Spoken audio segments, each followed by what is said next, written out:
Hi again, everyone. Gary Digit Williams here on Beltway Boxing News and Notes on the Boxing Along the Beltway Podcast Network. And, of course, you can hear the podcast network by going to Spreaker.com, iHeartRadio.com, Stitcher.com, or TuneIn.com as well. And go ahead and subscribe to one of those podcast networks, and you can hear all the great content we have on Boxing Along the Beltway Podcast Network. And we have a lot to talk about this week. Some great events coming up this week. And, of course, we recap a very busy weekend in Beltway Boxing last weekend. We also have an update on some fallout from the May 11th card that took place in Fairfax, Virginia. One of the bouts on the card is under some protests. And so we're going to talk about that as well. And we also have a big title defense for Beltway Boxing that's coming up we'd like to announce this week as well. Beltway Boxing News and Notes on the Boxing on Beltway Podcast Network is brought to you by Real-Time Pain Relief. From boxers to ballerinas, for shoulder pain and muscle strain, everything in between, Boxing on the Beltway recommends Real-Time Pain Relief, the natural, plant-based, safe, fast, and effective ointment. You go to freepainoffer.com, buy $10 worth of Real-Time Pain Relief, you get a free $10 tube of Real-Time Pain Relief. Rub it on, the pain is gone in real time. And we brought to you by DeborahSpears.com. Where she has great weight loss tips. You can do weight loss without dieting, eating real food along the way. She also sells that great jewelry on her site. So go to Deborah, Debra Spears.com. Well, there's a lot to talk about this week. And, of course, we had some great events last weekend. Of course, headlined for us in the Beltway area with the big card that took place at the Entertainment Sports Arena last Saturday, May 18th, featuring Montez Fox defeating Nick Brinson and Tierra Brown winning a NABO super featherweight title at against Angel Gladney. And the co-featured a lot of great bouts on that card as well. That was the Tricky Entertainment card. Took place at the Entertainment Sports Arena. Now, we have a whole post-fight wrap-up show that we talked about it, and I hope you enjoy the comments of one Don Hollingsworth, the Golden Boy. This guy, he knows so much about boxing from the technical aspect, especially, and because he is an amateur boxer himself. And he did an outstanding. I thought he did an outstanding job. Hope you did too. So if you get a chance, please. The Post-Fight Wrap-Up Show is archived, so you can listen to it at any time. And please listen to it and just listen to his comments, his enthusiasm. He loves the game of boxing, no question about that. He loves the business, and he knows a lot of the boxers personally in the area. So that plus his technical expertise, just made a lot of excitement and a lot of fun doing that podcast last week. So we want you all to listen to the Post-Fight Wrap-Up Show from last Saturday in D.C. Now, also this past weekend, a big weekend for the Russell brothers, as all three of the brothers won their bouts. Mr. Gary Russell Jr. out of Capitol Heights, Maryland. In fact, all out of Capitol Heights, Maryland, of course. Gary Russell Jr. made his fourth successful title defense of the WBC Featherweight Championship. He scored a fifth-round TKO over former world champion Kiko Martinez at Barclays Center in Brooklyn, New York. And Russell was in complete control of the bout. Kiko Martinez didn't have a prayer in this contest. It was just that bad. Martinez would later suffer a cut in the left eye, over the left eye, due to a punch. The bout would later be stopped at 2:52 of the fifth round. So Russell continues his winning ways. He's 30-1 now, 30 wins, 1 loss, 18 KOs. Martinez is 39-9-2 with 28 KOs. Martinez, of course, a former world champion, but he's had no defense against Gary Russell Jr. So we don't know where he's going to go from here. I mean, he wants that bout against Leo Santa Cruz, of course. And a possible situation with Gervonta Davis may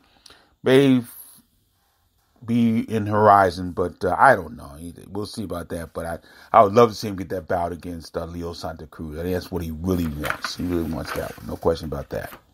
Meanwhile, his brothers, Antonio and Antoine, won their bouts Saturday. Antoine last Russell. He remained perfect with a fourth-round knockout over Marcos Mojica of Managua, Nicaragua. Russell dropped Mojica once in the third round, twice in the fourth, before the bout was stopped at 2:13. And, I mean, going back to when they were little kids, a lot of people thought that Antoine may be the best of the brothers, believe it or not. So we'll see what happens. But Antoine is now 9-0, all 9 wins by KO, but he could fall to 16-4-2, 12 KO. So Antoine Russell's not only knocking people out, he's knocking out people with experience and with winning records. So it's not like he's knocking anybody that are under 500, have upside down records. He's knocking legitimate folks out.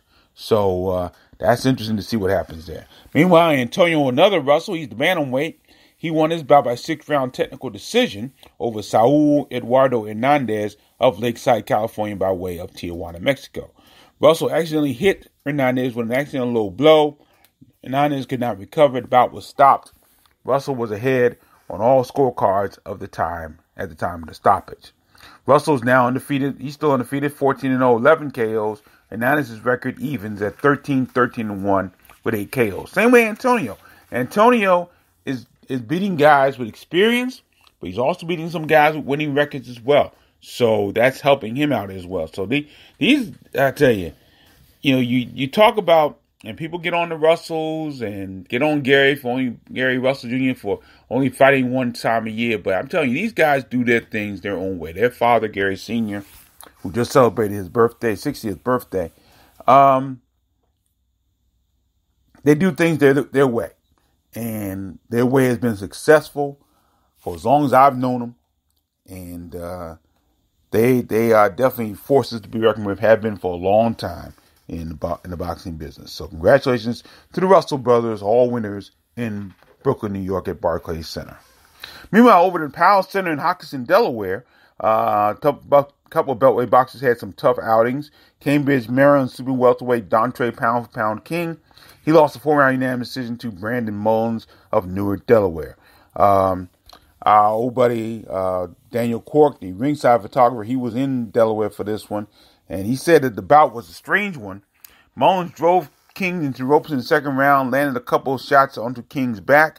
King went down, but referee Eddie Claudio did not rule knockdown. King lost the point in round 3, however, and Mullins would go on to win the bout by scores of 40-35 across the board. King is now 7-21-2, 3 KOs. Mullins is undefeated at 5-0, 2 KOs. Also, DC heavyweight Dameron Kirby lost by TKO at the end of the second round to debuting Taylor Crawl of Sunrise, Florida. Now, Cork is saying that Kirby started strong, but Crawl overpowered him in the second round, knocking him down 3 times, but the bout was stopped at 3 minutes, at 3-minute mark of the second round. Kirby's 0-4, all 4 of his losses coming by TKO, and of course, Crawl, as you said, making his pro debut. So those are the bouts in Delaware at the Powell Center in Hockinson, Delaware. Now, let's turn our attention to this Saturday. Tomorrow, as we record this, as the Matchroom Boxing card will take place on Saturday, May 25th at the MGM National Harbor Casino in Oxon Hill, Maryland. We'll give you time for the weigh-in. The weigh-in is actually taking place today, later on this afternoon. So if you're in the area, you hear this early on, you may want to try to get there. But unfortunately, we don't know what time the card starts. They haven't announced that yet. At least I haven't gotten any information on that. So I don't know when this card will begin. We do know it's being televised by DAZN, streamed by DAZN. But right now, I have no idea when the card starts. That's kind of weird. But we'll find out today. I'm going to the weigh-in. So we'll find out today, and we'll get that information to you on Box On and Beltway and on ProAmFightTalk.blogspot.com. But here is the card. Now, we do have 2 Beltway boxers on this card, both from Baltimore. We'll give them those information first. Super middleweight Lorenzo Truck Simpson, he'll be in a 4-round contest against Rafael Garcia of Tucson, Arizona. Simpson is 3-0, 2 KOs. He'll make his second straight trip to the MGM National Harbor Casino. Last time out, he won a 4-round unanimous decision over Jaime Meza on March 24th. That was on the Lamont Peterson, Sergey Lipinets card. Garcia is 9-2, 6 KOs. He looks to bounce back from a 6-round unanimous decision loss to Daryl Cunningham on February 8th in Detroit, Michigan. Now, every boxer that Garcia has fought with an over 500 record, Garcia has lost to. So we'll see what happens there.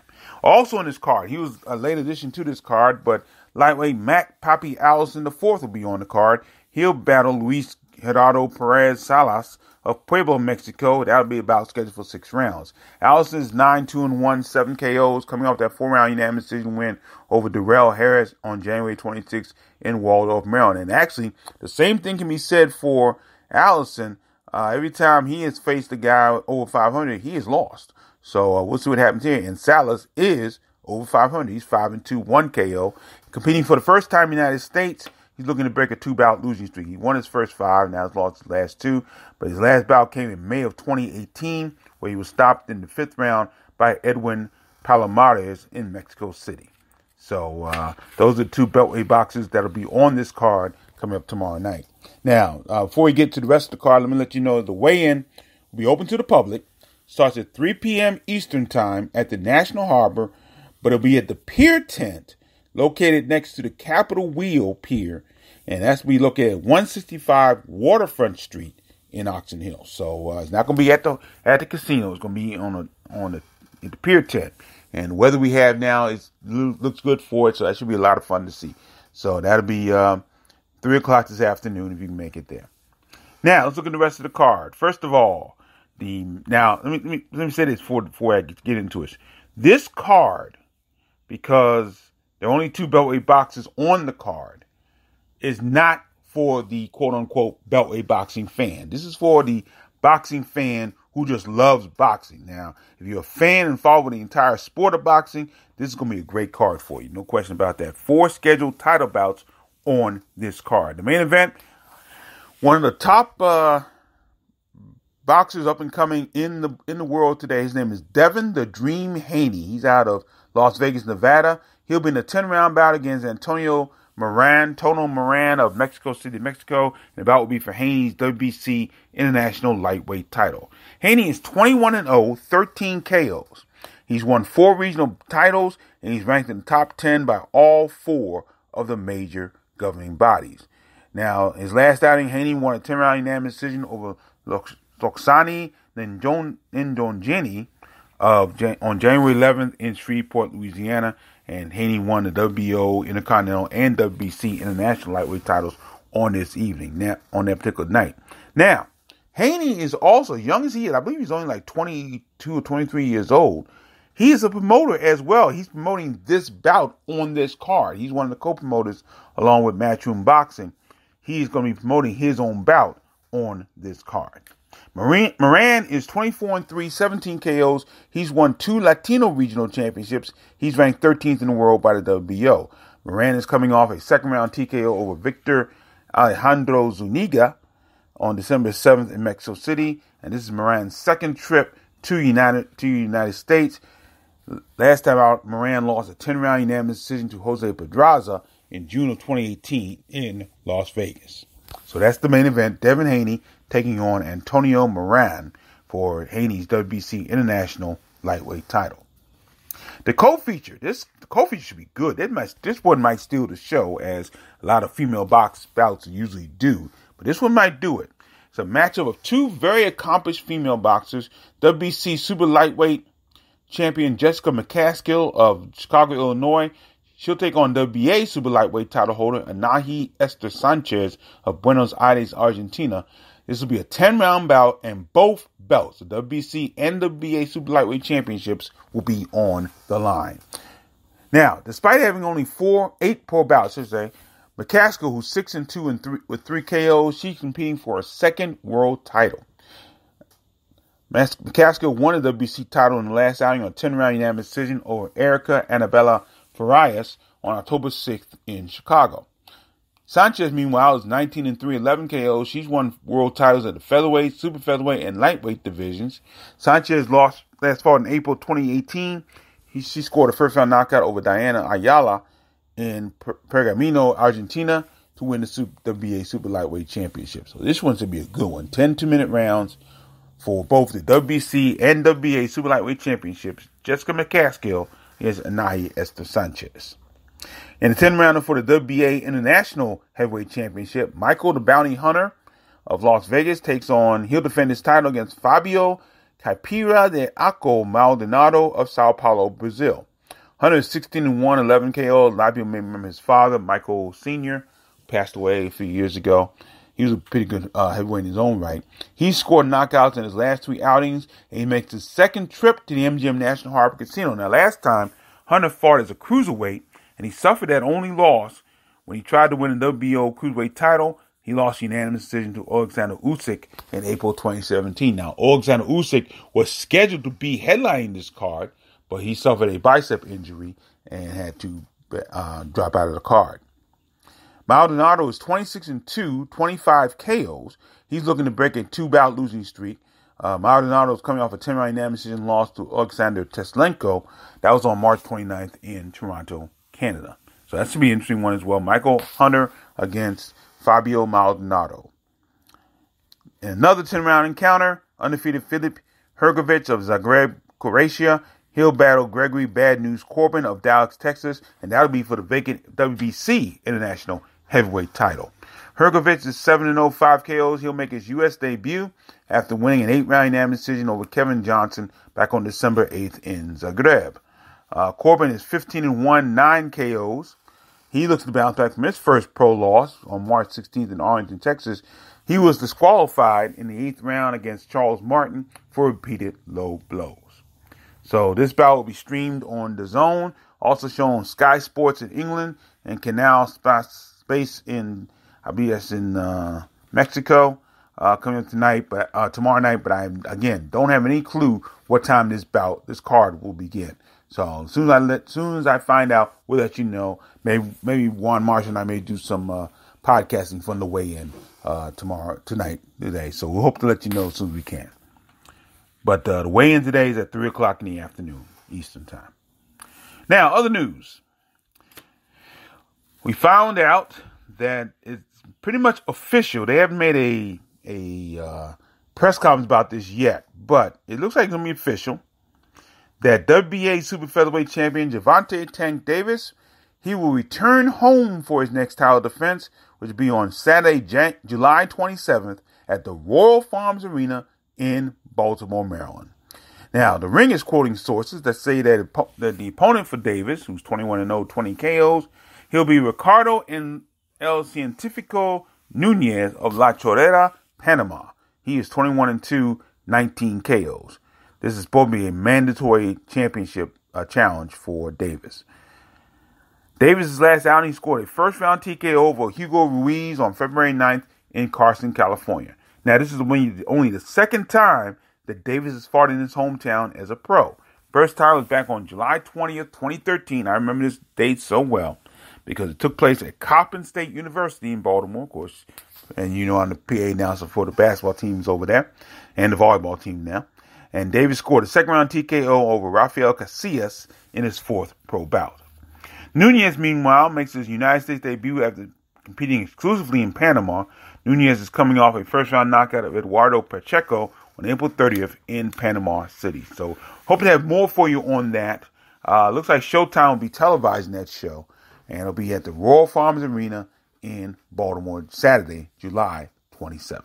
So, look forward to that one. No question about that. And, of course, next week we'll bring you the whole June schedule. Got a couple bouts here in the area. Of course, June 1st we'll be at the Waldorf Cultural Center with the Sci Nation Sports card there. And on June 22nd, we're scheduled to have a Shabazz Brothers card at Rosecroft Raceway. So we'll give you more details about that as we go along. And we'll talk more about that next week. Now, interesting story coming out of Virginia. And this is some fallout that took place from one of the bouts that happened on the May 11th card that was at Eagle Bank Arena in Fairfax, Virginia. Not the main event, of course. Jarrett Hurd losing his titles to Julian J. Rock Williams. But this took place in the very first televised bout on the card that was televised by Fox between Emmanuel Lean and Matt Korobov. Now, as we talked about during the post-fight wrap-up show that night, the bout was originally announced as a win for Korobov by majority decision. One judge had the bout 97-93 for Korobov. One judge had a draw. Brian Costello had a draw. And Mark Dean Teal's score was originally 96-95. Dorothea Perry's score was 97-93 for Korobov. But Antillo's original score was 96-95 for Korobov. However, it was either read wrong or something went on, and the Antillo score was changed to 95-95, making it a majority draw. Now, the Matt Korobov camp, which features my good friend Sergeant Charles Mooney, by the way. He's the head trainer for Korobov. The Korobov camp recently filed a protest with the Virginia Department of Occupational Licensing Regulations. And this week, they sent formal letters to the governor of Virginia, Ralph Northam, and the attorney general of the state, Mark Herring. Now, quite frankly, Northam's got his own problems. I don't know how he's going to even deal with this, but he's got his own problems. Now, the letters were sent by Korobov's attorney, Leon Margulies, and they have items that claim there's evidence of what they call, quote, corruption by the state's commission. Now, here's what they're talking about. Margulies alleges that a conflict of interest was there because the two judges who ruled about a 95 draw, once again, Mark D'Antillo and Brian Costello, they're both members of Virginia's Boxing, Martial Arts, and Professional Wrestling Advisory Board. Costello apparently serves as chair of the board. I did not know this, but apparently that's the case. Margulies claims that the two appointed themselves to the contest, and he also criticized the appointment of Michelle Myers, who was the referee, and Margulies claims a relatively inexperienced referee. Now, that couldn't be further from the truth. Myers has been a referee in the pro ranks since 2009. And she is used to the bright lights. She's been on TV before. She did an outstanding job back in 2016 when Gervonta Davis fought, I think it's Alberto Avila at DC Army. That was on a televised card. It was on the Broner undercard. And it was the first bout on that card. And she did an outstanding job on that particular event. So I know she does an outstanding job as a pro referee. She's really growing each and every time I see her. Now, the letters question why the Aleem Korobov bout was the only bout of the three televised encounters on the card that had non-neutral officials. I'm going to get back to that point in just a moment. Now, as I talked about, when the scores originally announced, Korobov was declared the winner, but the scorecard that had D'Antillo's round 10 score for Korobov changed from a 10 to a 9, resulting in a majority draw. Now, Margulies claims that many members of the boxing media, as well as some fans, believe that Korobov won the bout. He has evidence to prove that through social media. And now, I tell you, I don't have a problem with that either. I thought Korobov won the bout originally, and I had no problem with that decision. And it did surprise me a little bit that the decision was changed. Excuse me. But, it was a draw. It wasn't like Korobov lost the bout. Okay, but here's the man. Now, they also said that Larry Hazard Sr., who was in attendance that night, he's the commissioner of the New Jersey State Athletic Commission, he scored about 97-92 for Korobov as an unofficial judge. Now, the letter also points out a situation in the fourth round where Korobov seemed to send Aleem down with a counter right hand, only have Myers rule a foul on Korobov. Now, number one, she didn't rule a foul. Number two, she had that right, because if you look at the video, and I saw it, I looked at it again today, Myers was correct because Aleem had thrown a punch, he missed, and Korobov hit Aleem on the back of the head. You can't do that. And Aleem went down, but Myers immediately, and I do mean immediately, pointed to the back of her head, said that he hit him in the back of the head, and there was no knockdown. She was definitely decisive on that situation. So that was that. There was no foul, no knockdown. So they're complaining about that. We hope to get a response from the Virginia State Athletic Commission, but I need to say this. This reminds me a lot of the situation involving Amir Khan, Lamont Peterson, when Peterson defeated Amir Khan for the title in 2011. And I'll say this. Why didn't the Korobov camp question the judging and the referee, all being from Virginia, same state that Aleem is from, why didn't that complain about that from the get-go? They should have complained about that, and they didn't. Bill Clancy was in the arena. He did the main event. He could have done that bout as a referee. That's their fault. That's the Korobov camp fault. And that's why I believe this protest will have no merit. Because the Korobov camp should have protested that from the get-go. As soon as they found out who the officials were for the bout, they should have protested. They should have protested, and they didn't. Because they were too sure that they were going to win. And that's their fault. They blew that. And I really, really don't have any sympathy for the Korobov camp in that regard. Okay? The other part is, why can't Virginia stay away from controversy? I mean, a lot of it's not their fault. In fact, none of it really is their fault, but they don't seem to handle it well. Now, I'm hoping they do better with this one than they did with Cologne back in 2015, because they didn't handle that well. I really don't believe they handled it well. So hopefully they'll do better with this one. But really, I don't think their protest is going to go anywhere. I don't think the result will be changed. It was a situation where Korobov technically lost the fight. He didn't lose it. I do believe he won it. I thought he outpointed Aleem throughout the bout. But I really don't see this protest going anywhere, because they were fools to take the situation. Same with Khan's folks back in 2011. Why would you let a DC referee a contest involving a DC boxer? Why would you not They didn't I tell you why they didn't protest that. The Khan camp didn't protest that. I've talked about that before. It was so sure they're going to win. They came in all sure that they could go in here in somebody else's backyard and we're going to give you a title shot. We're going to go ahead and win anyway. And then when it didn't happen, they complained. I think the Korobov camp did that on a lesser scale. They thought even with Virginia boxers, they were still going to beat Aleem. And it didn't happen. That's their fault. That is really their fault. So they blew that. So we'll keep you posted and see how that protest goes, if it goes any further than what we had this week. So we'll see what happens. So we'll see what happens as we continue the final weekend of the Magnificent Mail on the Beltway this Saturday, May 25th at the MGM National Harbor Casino in Oxon Hill, Maryland. Beltway Boxing news and notes on the Boxing on the Beltway Podcast Network. Once again, brought to you by Real Time Pain Relief. You go to freepainoffer.com, buy $10 worth of Real Time Pain Relief. You get a free $10 tube of Real Time Pain Relief. Rub it on. The pain is gone in real time. And by DeborahSpears.com. Great weight loss tips and great jewelry on Deborah, Debra Spears.com.